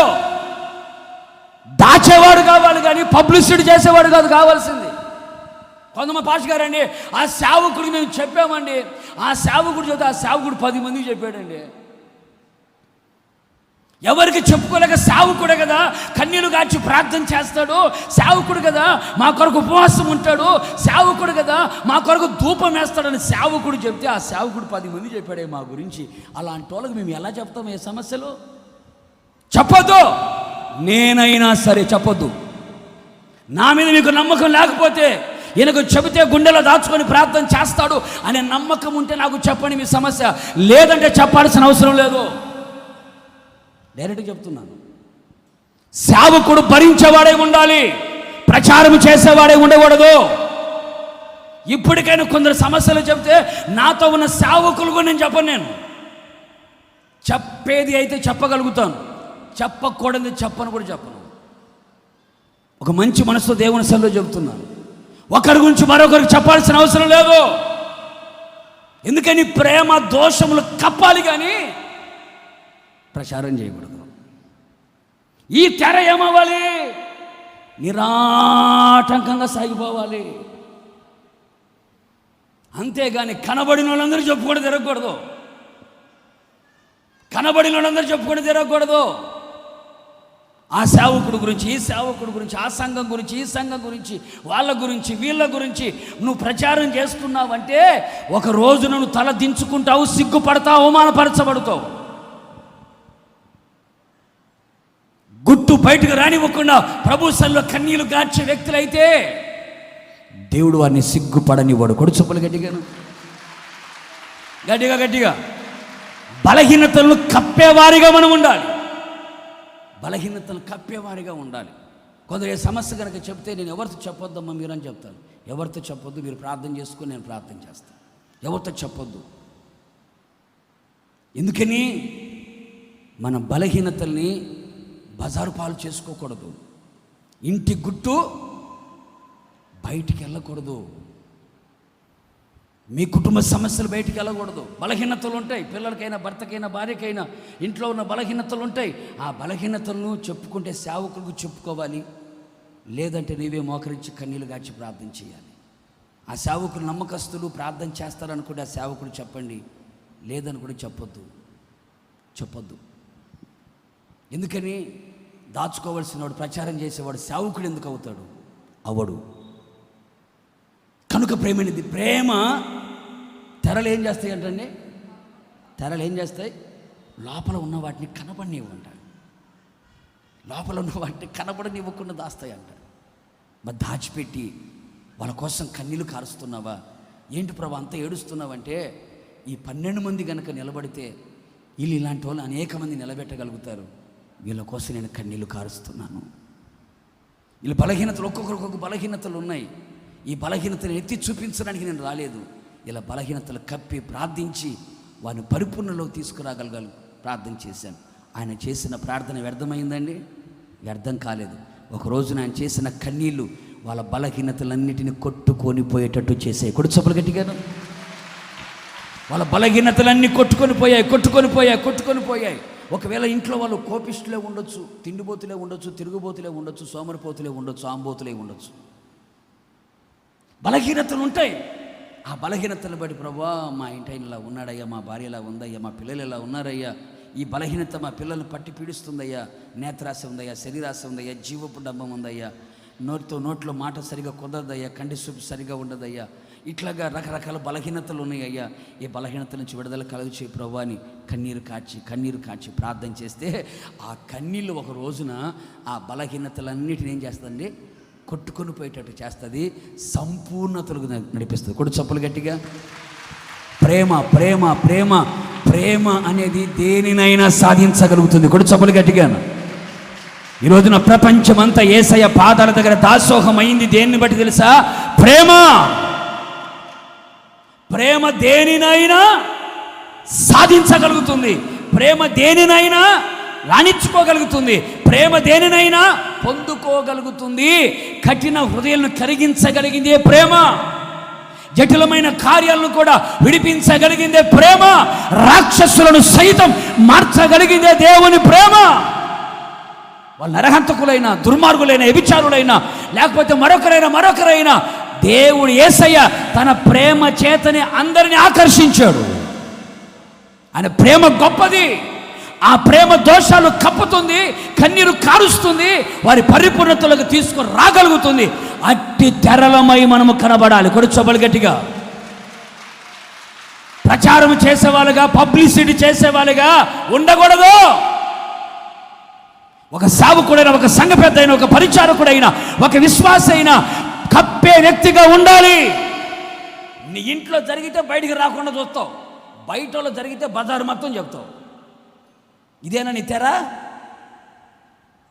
నీ ఇంట్లో వాళ్ళకైతే గుట్టు సప్పుడు కాకూడదు, తలుపు సందులో నుంచి బయటకు కూడా పోకూడదు, కీలు పూసేస్తారు పక్కన. పక్కింట్లో కన్నా జరిగితే బజారంతా చెప్పేస్తావే.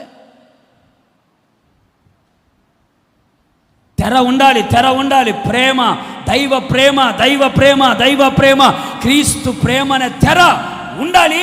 ఆ తెర నిరాటంకముగా సాగిపోతుంది. ఎంతవరకు సాగాలి? సంపూర్ణులమయ్యే వరకు సాగిపోతూనే ఉండాలి. ఇది ఈ తెర ఎవరైతే నిరాటంకముగా కొనసాగిస్తారో వారిని దేవుడు అంటాడు, నువ్వు సిగ్గుపడనక్కర్లేదు. ఎందుకంటే నీ ప్రేమ అనే తెర సాగిపోతుందిగా, తెగిపోవట్లేదుగా, ఆగిపోవట్లేదుగా. ఓకే, టైం లేదు. మూడవ మాట, నీ త్రాళ్ళని పొడుగు చేయి. ఇంకొక మాట చదవండి, ఇర్మియా గ్రంథం. మేకుల తర్వాత అమ్మా, ముందు తాళ దగ్గర పోదాం. తాడు కట్టిన తర్వాత, తాళు కట్టిన తర్వాత మేకులు కొడదాం. ఇర్మియా ప్రవచన గ్రంథం 10:20. అక్కడ ఏముంది చూడండి.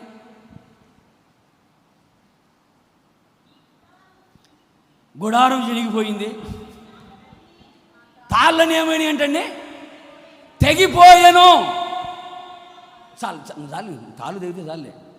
తాళ్ళు అంటే మరి ఇంకోటి అనుకున్నారు కాక, తాళ్ళు తెగిపోయాను. ఇక్కడేమంటాడు? నీవు సిగ్గుపడనక్కరలేదు. నువ్వు సిగ్గుపడకుండా ఉండాలంటే నీ త్రాళ్ళు ఏమవ్వాలి? పొడుగు చేయబడాలి. ఇర్మియా ఏమంటాడు? నా త్రాళ్ళు తెగిపోయాయి, తెగిపోయాయి. ఇప్పుడు నేను అంటాను, మీ త్రాళ్ళు తెగిపోయాయా, పొడుగు చేయబడ్డాయా? తాళ్ళంటే మీరు ఇంకొక అర్థం చేసుకోకూడదు. కొంతమంది తాళ్ళు అనగానే పసుపు తాడు, ఇంకా కొంచెం డీపులో పోతే ఉరితాడు. నేను ఈ తాళ్ళని గురించి మాట్లాడట్లేదు సుమి, పసుపు తాడు, ఉరితాడు గురించి నేను మాట్లాడట్లేదు. దేవుడు నీకు ఒక త్రాడు ఇచ్చాడు, నాకు ఒక త్రాడు ఇచ్చాడు. త్రాళ్ళు ఏంటి? త్రాళ్ళు కావాలి. ఎందుకంటే గుడారం కట్టబడాలంటే, గుడారం నిలబడాలి అంటే ఆ గుడారానికి ఏం కడతారండి? టెంట్ వేసేవాళ్ళు ఉంటారు చూసారండి, టెంట్ వేసేవాళ్ళు. ఆ గుడారం నిలబడాలంటే గుడారానికి ఏం కడతారండి? తాడు కడతారు. ఓకే, నీ త్రాళ్ళు ఏమవ్వాలండి? పొడుగు చేయబడాలి. త్రాళ్ళు అన్నప్పుడు చాలా అర్థాలు ఉన్నాయండి. మనకు కావలసిన ఒక అర్థం చెప్తాను. ప్రసంగి పుస్తకం 4వ అధ్యాయం 12వ వాక్యం.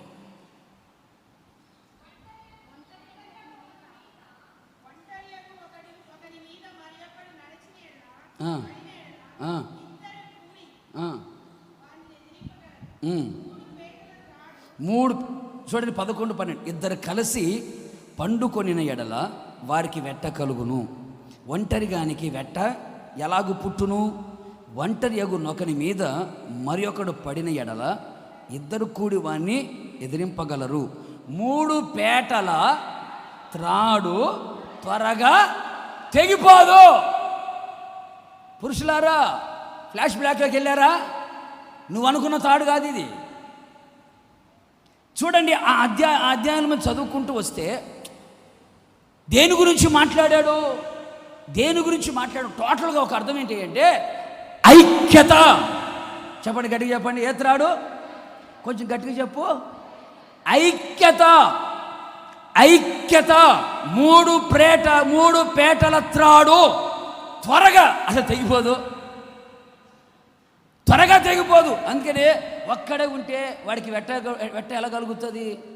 ఒకడు పడిపోతే వాడు లేపడానికి ఇంకోటి ఉంటే బాగుంటుంది కదా, ఇద్దరు కలిసి ఉండాలి కదా అని అక్కడ అన్ని మాటలు దేని గురించి మాట్లాడతారంటే సింగిల్గా మాట్లాడట్లేదు, డబుల్గా. అంటే అర్థం ఏంటంటే ఐక్యతను గురించి మాట్లాడుతూ ఇక్కడ ఏమంటాడంటే 3 పేటల తాడు అంటాడు. 3 పేటల తాడు అంటే నీ త్రాళ్ళు పొడుగు చేయము అన్నాడు. ఏమిటా త్రాళ్ళు అంటే ఐక్యత అనే త్రాళ్ళు పొడుగు చేయాలి. ఇర్మియా చెప్పినట్టుగా తెగిపోయింది అనకూడదు. మాట్లాడండి. యెషయా ఏమో పొడుగు చేయి అన్నాడు, ఇర్మియా అన్నాడు తెగిపోయిందో. నాకు మా ఆయనకున్న తాళ్ళు తెగిపోయాయి, తాళ్ళు తెగిపోయాయి, ఐక్యత తెగిపోయింది. తెగకూడదు. తెగిందా గుడారం లేచిపోయింది. గుర్తుపెట్టుకో, తెగిందంటే గుడారం పోయింది. గుడారమే పోయిందంటే నీ బతికే పోయింది అని అర్థం. తెగకూడదు.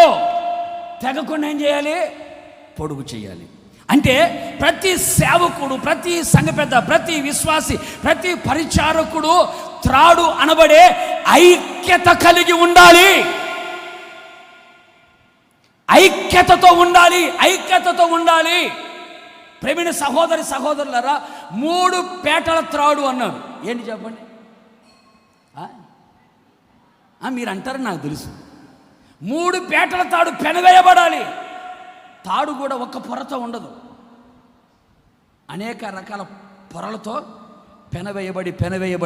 పెనవేయబడితేనే స్ట్రాంగ్గా ఉంటుంది, తెగదు. విడివిడిగా ఉందనుకోండి తెంపచ్చు, పెనవేయబడితే తెంపలేవు. 3 పేటల తాడు. ఏమిటే 3 పేటలు? ఒకటి దేవుడు, రెండవది సేవకుడు, మూడవది విశ్వాసి. ఈ ముగ్గురు ఏమవ్వాలి? చెప్పాలి గట్టిగా, ఈ ముగ్గురు ఏమవ్వాలి? ఏకమవ్వాలి. అంటే సేవకుడు యేసయ్యతో ఐక్యత కలిగి ఉండాలి, విశ్వాసి యేసయ్యతో ఐక్యత కలిగి ఉండాలి, సేవకుడు విశ్వాసితో ఐక్యత కలిగి ఉండాలి, విశ్వాసి సేవకునితో ఐక్యత కలిగి ఉండాలి, యేసయ్య సేవకుడు విశ్వాసితో ఐక్యత కలిగి ఉండాలి. చెప్పాలి గట్టిగా. ఈ ఐక్యత అనే త్రాడు తెగిపోకూడదు. దేవునితో నీకున్న బంధము తెగిపోకూడదు. సేవకునితో నీకున్న బంధము తెగిపోకూడదు. విశ్వాసితో నీకున్న బంధం అది ఆత్మానుబంధం, శరీర సంబంధమైన సంబంధం కాదు. ఆత్మ సంబంధమైన బంధము తెగిపోకూడదు. త్రిభుజం పెట్టుకుంటే పైన యేసయ్య పెడితే ఇటు సేవకుడు, ఇటు విశ్వాసం, ఇటు పోయినా ఈ 3 ఉండాలి. ఈ 3 పేటల తాడు. ఈ ఐక్యతతో గనక ఒక సంఘం గనక ఉంటే, అది తెగిపోకపోతే ఆ సంఘం సిగ్గుపడదు. చెప్పలు గట్టిగా. ఒకసారి మనం ఆలోచన చేయాలి. ఇంకొక విధంగా కనుక మనం ఆలోచన చేస్తే, త్రాళ్ళు దేనికయ్యా అంటే కట్టడానికి, బంధించడానికి, ముడి వేయడానికి. బంధించడానికి యేసయ్య కూడా మనల్ని బంధించాడు. ఎలాగా? స్నేహ బంధముతో ఆయన మనల్ని బంధించాడు. చెప్పలు గట్టిగా. స్నేహం అనే బంధముతో యేసయ్య మనల్ని ఏం చేశాడు? ఒకడు పశు మీద కాడి తీసివేసినట్లుగా మన మీద కాడి తీసివేసి ఆయన మనల్ని ఆకర్షించి స్నేహ బంధముతో బంధించి పెట్టాడు. ఏ తాళ్ళతో కట్టాడు ఆయన? చెప్పు గట్టిగా. స్నేహం అనే తాళ్ళతో, ప్రేమ అనే తాళ్ళతో కట్టాడు. అందుకే పౌలు గారు ఏమంటాడంటే, సమాధానం అనే బంధముతో, సమాధానం అనే తాళ్ళతో ఏం చేశాడట? కట్టేశాడు. ఈ బంధముతో బంధించబడాలి. ఇప్పుడు మనం ఆలోచించేద్దాం. నీ వ్యక్తిగతంగా ఆలోచించే, నీకు దేవునికున్న బంధం ఎలా ఉంది? సేవకుడికి నీకున్న బంధం ఎలా ఉంది? దేవుడి దగ్గర కంటే అవసరం వచ్చినప్పుడు అలా పోతాం, మోకరిస్తా, బైబిల్ చదువు, బాగానే ఓకే. సేవకుడి దగ్గరికి వచ్చి పలకరించి, పరామర్శించి, ఒక బంధంతో, ఒక ఆత్మబంధంతో బంధించబడి ఉన్నావా? కొంతమంది ఉన్నారు, ఈ రోజు వరకు నా దగ్గరకు వచ్చి కలిసినట్టుగా వాళ్ళ దాఖలు లేదు. ఏదో అనామకులుగా వస్తారు, అనామకులుగా వెళ్ళిపోతారు. కొంతమంది ఉంటారు, కలవకుండా పోరు, వందనాలు పెట్టకుండా పోరు, కనబడకుండా పోరు. ఎందుకంటే బంధం అలాంటిది. సేవకుడితో ఉన్న బంధం. కొంతమంది వస్తారు, వెళ్ళిపోతుంటారు అంతే. సూపర్ మార్కెట్కి వచ్చినట్టుగా, మోరు మార్కెట్కి వెళ్ళినట్టుగా, షాపింగ్ మాల్కి వెళ్ళినట్టుగా వెళ్తారు, వెళ్ళిపోతుంటారు అంతే. సేవకుడితో సంబంధమే ఉండదు. మా పేరు ఇది, మా ఊరిది, మేము చేస్తుంది, మా సమస్య ఇది, మా కొరకు ప్రార్థన చేయమని అడిగే దాఖాలు కూడా కొంతమందికి లేవు. వస్తున్నాము, పోతున్నాము, హాయ్ బాయ్ బాయ్. దేవునితో ఒక బంధం ఉండాలి, సేవకుడితో ఒక బంధం ఉండాలి, సేవకుడు కూడా విశ్వాసతో ఒక బంధం ఉండాలి. ఈ బంధం కనుక గట్టిగా ఉంటే ఈ బంధం ఎంతవరకు ఉండాలి అంటే చెప్పు గట్టిగా ఏంటి, పొడుగు చేయబడాలి. ఎంత పొడుగు అంటే యేసయ్య వచ్చేంత వరకు. కొడు చెప్పులు గట్టిగాను. ఇంకా కాస్త కనుక మనం ఆలోచన చేయగలిగితే ఒక బలిని మనం అర్పించాలనుకోండి, బలి అర్పించాలంటే బలి పశువు కావాలి, బలి అర్పించాలంటే అర్పించేవాడు ఒకడు కావాలి, దాన్ని అంగీకరించేవాడు కూడా ఒకడు కావాలి. ముగ్గురు అవును కదండి. అంగీకరించేవాడు, ఇచ్చేవాడు, అయ్యేవాడు. ఆ బలి పశువు ఎవరో తెలుసా? నువ్వే. బలి అర్పించేది ఎవరు తెలుసా? నేనే. అంగీకరించేది ఎవరు తెలుసా? యేసయ్య. ఈ 3 పేటల తాడు తెగకూడదు. కొడు చప్పులు గట్టిగాను. ఈ 3 పేటల తాడు తెగకూడదు. కనుక ప్రియమైన సహోదరులారా, నీవు సిగ్గు పడకుండా ఉండాలి అంటే, సిగ్గు పడనక్కరలేని వ్యక్తిగా నువ్వు కనబడాలి అంటే ఈ 3 బంధాలతో బంధించబడి ఉండాలి. ఈరోజు నీ బంధం ఎలా ఉంది? తెగిపోతుందా? తెంపుకుంటున్నావా? తెంపుకోవాలని ప్రయత్నం చేస్తున్నావా? మాట్లాడేంటండి. తెంపుకోవాలనుకుంటున్నావా? బంధం స్ట్రాంగ్గా ఉండాలనుకుంటున్నావా? యేసయ్యతో నీకున్న బంధం, సేవకులతో, సంఘముతో, మినిస్ట్రీస్తో ఉన్న మనకు బంధం, అలాగే నీ కుటుంబంతో నీకున్న బంధం విడిచిపెట్టకూడదు. అందుకని సమాధానం అనే బంధము చేత ఆత్మ కలిగించు ఐక్యత. గుడారానికి తప్పనిసరిగా ఏముండాలండి? తాడుతో కట్టబడితేనే గుడారం చెదిరిపోకుండా, ఎగిరిపోకుండా, చినిగిపోకుండా, పాడవకుండా ఉంటుంది. మరి ఈరోజు నా భార్య భర్తల బంధం ఎలా ఉందండి? చెప్పు. చాలా ఈజీగా ఏంటంటే విడాకులు తీసుకుందాం, సింపుల్గా. లేచిపోతావు, జాగ్రత్త. గుడారం నిలబడదు. తాడు లేకపోతే గుడారం ఉండదు. నీకు ఉద్యోగం ఉండొచ్చు, డబ్బు ఉండొచ్చు, స్థితి ఉండొచ్చు, స్తోమత ఉండొచ్చు. బంధాన్ని కాపాడుకోవడానికి ప్రయత్నం చేయాలి కానీ తెంపుకోవడానికి ప్రయత్నం చేయొద్దు. అలాగని చెప్పి అక్రమ బంధాలు పెట్టుకోకూడదు. అది బంధం పోకూడదంట. అక్రమ సంబంధాలు పెట్టుకుంటట. ప్రభునికిచ్చిన భర్త, ప్రభునికిచ్చిన భార్య, ప్రభునికిచ్చిన తల్లిదండ్రులు, ప్రభునికిచ్చిన పిల్లలు, ప్రభునికిచ్చిన అత్తమామలు, ప్రభునికిచ్చినటువంటి కుటుంబం, ఆ కుటుంబ బంధం తెంపుకోకూడదు. తెగిపోయిందా గుడారం ఎక్కడికి పోయిందో కూడా తెలియదు. గాలిపటని ఎగరై తాడు తెంపి చూడు, నీ బతుకు అట్లా అవుతుంది. చూడు, తెంపుకుంటే అట్లాగే అవుతుంది.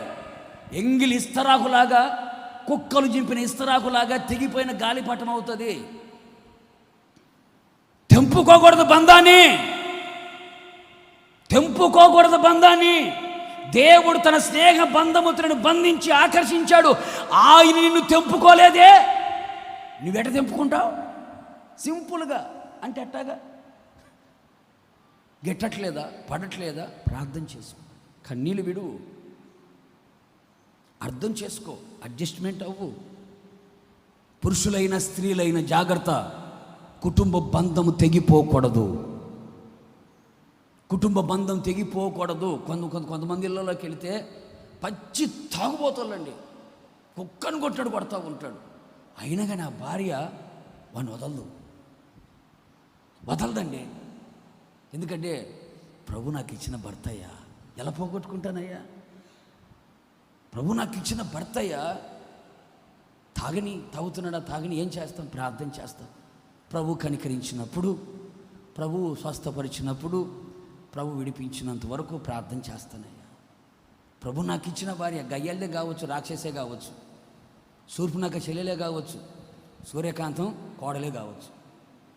ప్రభు నాకు ఇచ్చిన భార్య అయ్యా, ఎట్లా పోగొట్టుకుంటానయ్యా నేను? కొంతమంది తలదించుకొని పోతూ ఉంటారు. ఎందుకయ్యా అంటే ప్రభు ఇచ్చిన బంధం అయ్యా, పోగొట్టుకోకూడదయ్యా. తాళ్ళు చెప్పు గట్టిగా, తెగిపోకూడదు. ఒకవేళ డబ్బును చూసుకొని, నీ స్థితిని చూసుకొని, జ్ఞానం చూసుకొని, ఇంకొకరు చూసుకొని తెంపుకోవాలనుకుంటున్నావా? జాగ్రత్త. తెగిపోతే చెప్పే కదా, గాలిపటం బాగా తాడు కట్టి పైకి ఎగరేసి తెంపి చూడు, అలాగే నీ బతుకు కూడా ఉంటుందని గుర్తుపెట్టుకో. బంధం పోకూడదు. తాడు దేనికి కడతారండి? ఊడిపోకూడదని. మూట పెట్టి మూటలో సామాన్ అంతా పెట్టి అట్లాగే వదిలేస్తే పోతుందని దానికి ఏం చేస్తారండి, తాడుతో గట్టి కట్టేస్తారు. ఎందుకని?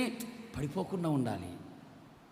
ప్రభు నీకు ఇచ్చిన సమాధానం పడిపోకూడదు, ప్రభు నీకు ఇచ్చిన ప్రేమ పడిపోకూడదు, నీకు ఇచ్చిన భర్త పడిపోకూడదు, నీకు ఇచ్చిన భార్య పడిపోకూడదు, పిల్లలు పడిపోకూడదు. అందుకేం చేయాలి?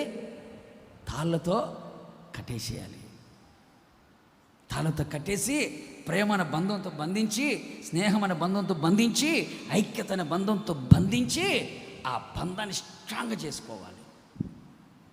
అంతేగాని ఆస్తుల కోసం, అంతస్తుల కోసం అక్కజెల్లెలు వదులుకోవడం, అన్నదమ్ములు దూరం అయిపోవడం, డబ్బు కోసం, స్థితి కోసం, స్తోమత కోసం వేరైపోవడం, ప్రతిదీ ఇది చేయకూడదు. బైబిల్ ఏమంటుంది? తనంతట తానే వేరుగా ఉండాలి అనుకుంటే అది రాజ్యమైనా ఏమవుతుంది? పాడైపోతుంది. వేరవ్వాలనుకుంటే అత్తమామలతో ఉండలేం, వేరవ్వాలా అత్తమామలతో కుదరదంట. ఎందుకని? బాగా ఫ్రీగా బతికింది, కుదరదంట. వేరవ్వాలనుకుంటే పాడైపోతారని అర్థం. అత్తమామలు ఉంటే ఎప్పుడు వస్తున్నావు, ఎప్పుడు పోతున్నావు, ఏం చేస్తున్నావు అన్నీ అత్త తక్కువది కాదుగా, అన్నీ లెక్క పెట్టుకుంటావు. ఎందుకని? అనుభవజ్ఞురాలు. అలాంటి వాళ్ళు ఉండాలి మనకి, గురకలు లాంటి వాళ్ళు ఉండాలా. ఎప్పుడు వస్తున్నావు, ఎప్పుడు పోతున్నావు, ఏం చేస్తున్నావు అని అడిగేవాళ్ళు ఉండాలా. అడిగేవాళ్ళు లేకపోతే విచ్చలవిడిగా ప్రవర్తించేది. దేవుడు అత్తలు ఎందుకు పెడుతున్నారంటే నీ పరిపూర్ణత కొరకే. నీ పరిపూర్ణత కొరకే అత్తల్ని పెడతాడు. ఆ అత్తలు నీకు ఉండాలా, వాళ్ళు ఉంటేనే నీకు పరలోకం. ఇప్పుడు నైస్ ఎక్కువైపోయింది. ఆడబిడ్డలు ఉండకూడదు, అత్తలు సుప్పనాతి అత్తలు ఉండకూడదు, ఇంకా భర్త కూడా ఉండకూడదు. ఎందుకు? ఇంకా ఆయన కూడా ఎందుకు? ఒక్కదానిగా ఉండు, ఎవరు ఉండకూడదు అంట. ఇలా తీసుకెళ్ళి కృష్ణానది లేపకుండా కొట్టాలి, కృష్ణానదిని ముంచి. ఆడబిడ్డలు ఉండకూడదంట, అత్తమామలు ఉండకూడదంట. ఇంకా ఆయన కూడా ఎందుకు? నువ్వే ఉండు.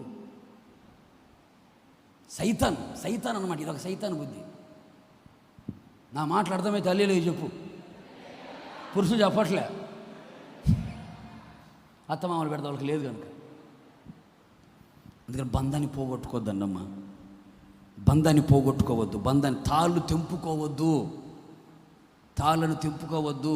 తాళ్ళు తెంపుకొని ఏడుస్తున్నాడు ఇర్మియా. ఏంది అంటే గుడారం చినిగిపోయింది. ఎందుకు చినిగిపోయిందంటే తాళ్ళు తెగిపోయాయ్యా. తాళ్ళు తెగాయి కనుక గుడారం ఏమైంది? గుడారానికి, తాడుకి, మేకులకి, తెరలకి అన్నిటికీ లింక్ ఉంటుంది. నీ గుడారం చినిగిపోతుందంటే, నీ కుటుంబం చినిగిపోతుందంటే అర్థం ఏంటి? బంధాలు పోతున్నాయి, బంధుత్వాలు పోతున్నాయి. అవును కదండి? బంధాలు బంధుత్వాలు పోతేనే గుడారాలు చినిగిపోతాయి. అందుకని మరొకసారి ఒక దైవ సేవకుడిగా, మిమ్మల్ని ప్రేమించే ఒక కాపరిగా, మీ క్షేమాన్ని కోరుకునే ఒక కాపరిగా చెబుతున్నాను, తాళ్ళు తెంపుకోవద్దు. తాళ్ళని ఇంకా ముడివేసి పటిష్టం చేసుకుందాం. కూడా చొప్పులు గట్టిగాను. యేసయ్యతో మనకున్న బంధం, సేవకులతో, మినిస్ట్రీతో మనకున్న బంధం, కుటుంబంతో నీకున్న అనుబంధం ఎప్పటికీ ఎన్నటికీ తెంపుకోవద్దు. ఒకవేళ డబ్బే వచ్చినా, అందుకే పౌలు గారు అంటాడు కదా, కరువైన, ఖడ్గమైన, వస్త్రహీనత అయినా, బలహీనత అయినా, ఉపద్రవమైన, రాబోవైనా, ఉన్నవైన, పైనుంచి వచ్చిన దేవదూతలే అయినా క్రీస్తు ప్రేమలో నుండి నన్ను ఎవ్వరూ చేయలేరు, వేరు చేయలేరు. ఎవ్వరు విడదీయలేని బంధం. కూడా చొప్పులు గట్టిగా. యేసయ్యతో మనకున్న బంధాన్ని తెంపుకోకూడదు. ఒకవేళ బంధం తెగిపోయిందేమో, యేసయ్యతో నీకున్న బంధం తెగిపోయిందేమో, జాగ్రత్త. లోకాన్ని ప్రేమించి, లోకాశలను ప్రేమించి, డబ్బుని ప్రేమించి, లోక సంబంధమైన వాటిని ప్రేమించి యేసయ్యకు దూరం అయిపోయావేమో, యేసయ్యతో నీకున్న బంధం తెగిపోయిందేమో, జాగ్రత్త. సేవకుల మీద అలిగి, సేవకులకు విరోధంగా మాట్లాడుతూ, పిచ్చాపాటిగా చేస్తూ సేవకులతో నీకున్న బంధాన్ని పోగొట్టుకుంటున్నావేమో, జాగ్రత్త. బంధము తెగిపోయిందా, గుడారము చెనిగిపోయింది. తెంపుకోకూడదు. బంధం పటిష్టం మనం చేసుకోవాలి. యేసయ్యతో మనకున్న బంధం, సహవాసముతో, సంఘముతో మనకున్న బంధం తెగిపోకూడదు. అందుకని ఈ త్రాళ్ళు ఏమవ్వాలండి? పొడుగు చేయబడాలి. ఎంత పొడుగు చేయబడాలంటే ఆయన వచ్చేంత వరకు పొడుగు చేయబడుతూనే ఉండాలి. ఎవరు మేకులు? నీ మేకులు అన్నాడు. నీ మేకుల ఎవరి మేకులు వాళ్ళే, ఎవరి గుడారం వాళ్ళది, ఎవరి తెరలు వాళ్ళయే, ఎవరి తాళ్ళు వాళ్ళయే. నీ మేకులని ఏంటి? కొట్టు కాదు, బిగగొట్టు, బాగా గట్టిగా కొట్టు. ఎందుకని? టెంట్ వేస్తారు, టెంట్కు తాడు కడతారు, టెంట్ లోపల తెరలు పెడతారు.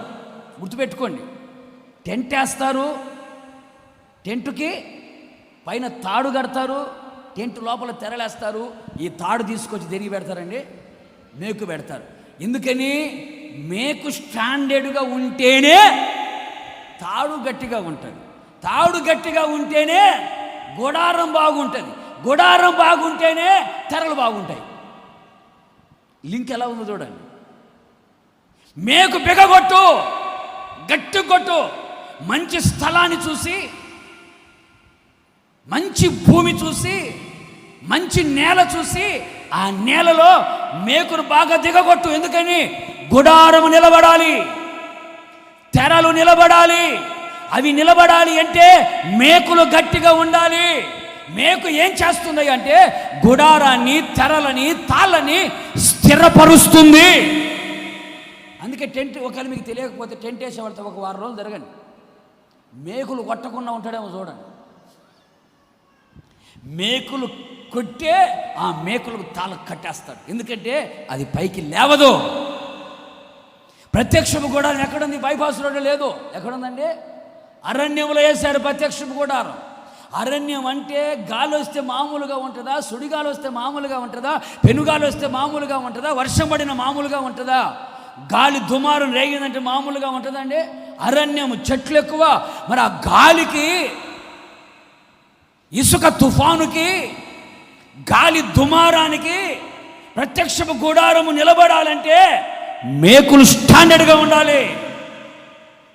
మేకులు గట్టిగా ఉంటే ఎంత గాలి వచ్చినా, ఎంత తుఫాను వచ్చినా, ఎలాంటి పరిస్థితులు వచ్చినా గుడారము చెక్కు చెదరదు. కొడు చెప్పలు గట్టిగాను. మేకులు దిగగొట్టాలి, మేకులు దిగొట్టాలి. ఎంత తాడు పొడుగు చేస్తామో అంతవరకు మేకు తీసుకెళ్ళాలి. తాళ్ళు పొడుగు పెరిగే కొద్దీ మేకులు కూడా వెళ్ళాలి అక్కడికి. తాడు పొడుగు అక్కడ ఉంటే ఇక్కడ కొట్టకూడదు. తాడు ఎంత దూరం వెళ్తుందో అంత దూరం తీసుకెళ్ళి ఏం చేయాలంటే అక్కడ కొట్టాలి. మేకు గట్టి కొట్టి కట్టేసేయాలి. అంటే మేకులు మనం ఏం చేస్తాయంటే ఒక స్థిరమైన జీవితం, స్థిరపరచబడడం, దేవుని మందిరములో నాటబడడం, స్థిరమైన వ్యక్తులుగా ఉండాలి. కదిలించబడకుండా ఉండాలి.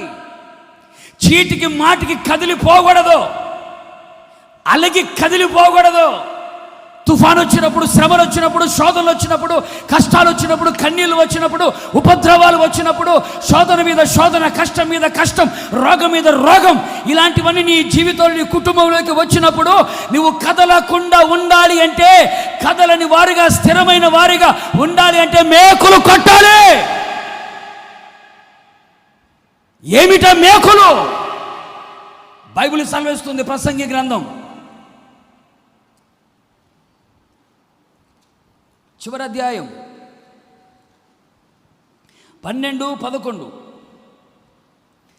జ్ఞానులు చెప్పు మాటలు ములుకోలల వలెను చక్కగా కూర్చబడి బిగగొట్టబడిన మేకుల వలె ఉన్నవి. జ్ఞానులు చెప్పే మాటలు అవి ఒక కాపరి వలన అంగీకరింపబడినట్టున్నవి. ఎవరా జ్ఞానులు? సంఘాన్ని కాచుకునే ఒక కాపరి, సంఘక్షేమమే తన ప్రాణముగా ఎంచుకున్న కాపరి, గొర్రెల కొరకు తాను ప్రాణం పెట్టగలిగిన కాపరి, సంఘాన్ని గురించిన భారము, చింత, వేదన కలిగిన ఒక కాపరి, సంఘక్షేమమే తన జీవిత ఆశయముగా మార్చుకొని సంఘాన్ని తన గుండెల్లో పెట్టుకొని చూస్తున్న ఒక కాపరి, దైవ జ్ఞానముతో నింపబడి ఆ జ్ఞానముల నుంచి వచ్చినటువంటి ఆ మాటలు ఉపదేశము. దేవుని సన్నిధిలో మోకరించి కన్నీళ్లు విడిచి ప్రార్థన చేసి ప్రభు దగ్గర ఒక ఉపదేశాన్ని పొందుకొని, ప్రభు దగ్గర ఒక వాక్యాన్ని పొందుకొని, ఆ వాక్యాన్ని తీసుకొచ్చి ఆదివారం శనివారం కూటాల్లో చెబుతున్నాడే, ఆ జ్ఞానులు చెప్పే మాటలు, ఆ ఉపదేశం ములుకోలల వలె ఉండి చక్కగా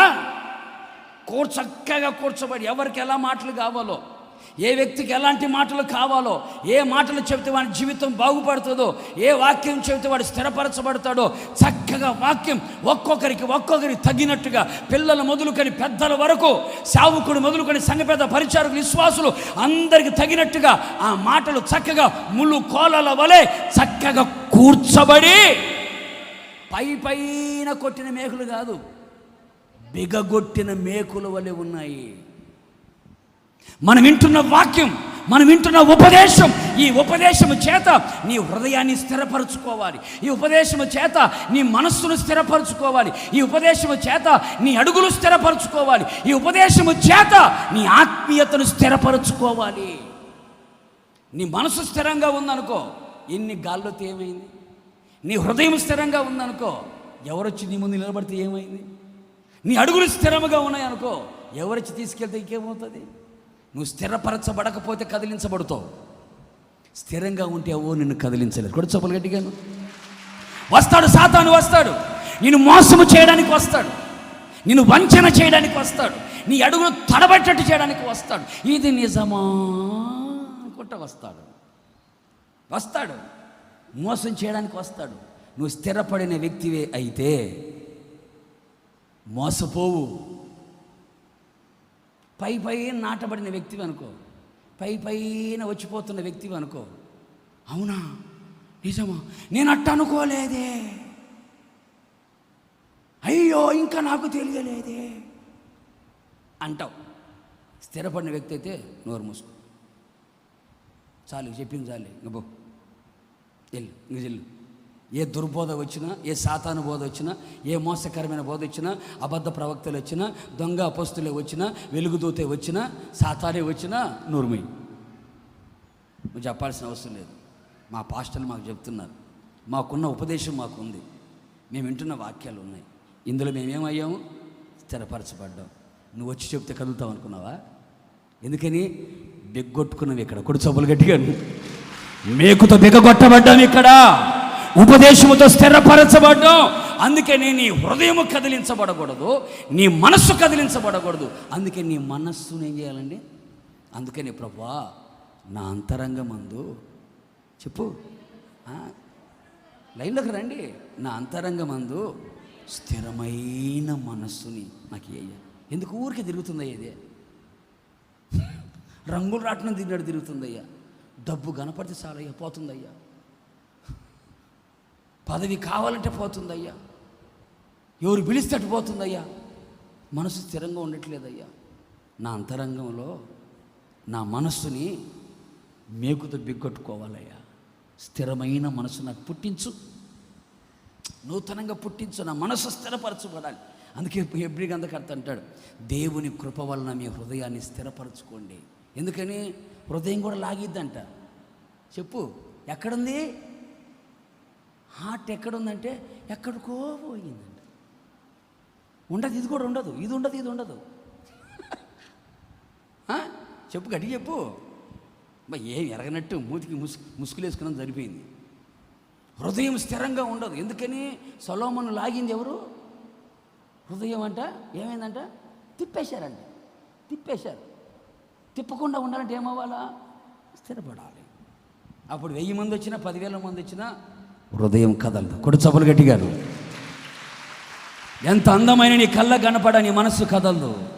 అందుకే నీ మనస్సుని స్థిరపరచుకోవాలి, నీ హృదయాన్ని స్థిరపరచుకోవాలి, నీ అడుగులు తడబడుకొని నీ అడుగులను స్థిరపరచుకోవాలి. ఎలా స్థిరపరచుకోవాలంటే ఇదిగో ఇలా చెబుతున్నారే, ఈ మాటలన్నిటినీ నీ హృదయంలో పెట్టుకొని, నీ మనస్సులో పెట్టుకొని, నీ ఆ పాదాల దీపంగా పెట్టుకొని ఎక్కడికక్కడ ఏం చేయాలంటే ఏ ఆదివారానికి ఆదివారం మేకలు బెగ్గొట్టుకొని పోవడమే. కొడు సబ్బులు గట్టిగా, ఏ ఆదివారానికి ఆదివారం మేకులు బెగ్గొట్టాలి. దేవుని యొక్క వాక్యానికి స్థిరపరచుకోవాలి, ఉపదేశానికి స్థిరపరచుకోవాలి, బిగగొట్టుకోవాలి. ఆ విధంగా బిగగొట్టుకోగలిగితే ఎవ్వడు నిన్ను కదిలించడు. అందుకని మీరు కదలని వారును స్థిరులైన వారును ప్రభు కార్యాభివృద్ధి అందు ఎప్పటికీ ఆసక్తులై ఉండండి. మనం స్థిరంగా ఉండాలి, ఆత్మీయతలో స్థిరముగా ఉండాలి, స్థిరమైన పునాది మీద కట్టబడాలి. ఆత్మలో దినదినము అభివృద్ధి చెందేవారమే కనబడాలి. అందుకనే గుడారం స్థలము విశాలపరచబడాలి, తెరలు నిరాటంకముగా సాగిపోవాలి, త్రాళ్ళు పొడుగు చేయబడాలి, మేకులు బిగగొట్టబడాలి. ఇలా చేస్తే ప్రభు అంటాడు, భయపడకు, ఇక నువ్వు సిగ్గుపడవు. ఈ 4 నువ్వు చేయి, మిగతా నేను చేస్తా. నీ ఆత్మీయతను దినదిన విశాలపరుచుకో. దేవుని ప్రేమ చేత దోషములు కప్పి కన్నీళ్లు కార్చి ప్రార్థన చేస్తే వెళ్ళు. బంధాన్ని తెంపుకోకుండా బంధాన్ని పటిష్టం చేసుకొని స్థిరపరచుకో. బంధాన్ని పోగొట్టుకోగాకు. దేవునితో ఉన్న బంధం, సంఘముతో సేవకులతో ఉన్న బంధాన్ని పోగొట్టుకోగాకు. నీ కుటుంబంతో దేవునికి ఇచ్చిన బంధాన్ని పోగొట్టుకోగాకు. అలాగే మేకులు ఉపదేశం చేత నీ జీవితాన్ని, నీ హృదయాన్ని, నీ మనస్సుని, నీ అడుగులని, నీ ఆత్మీయతని ఏం చేసుకోవాలి?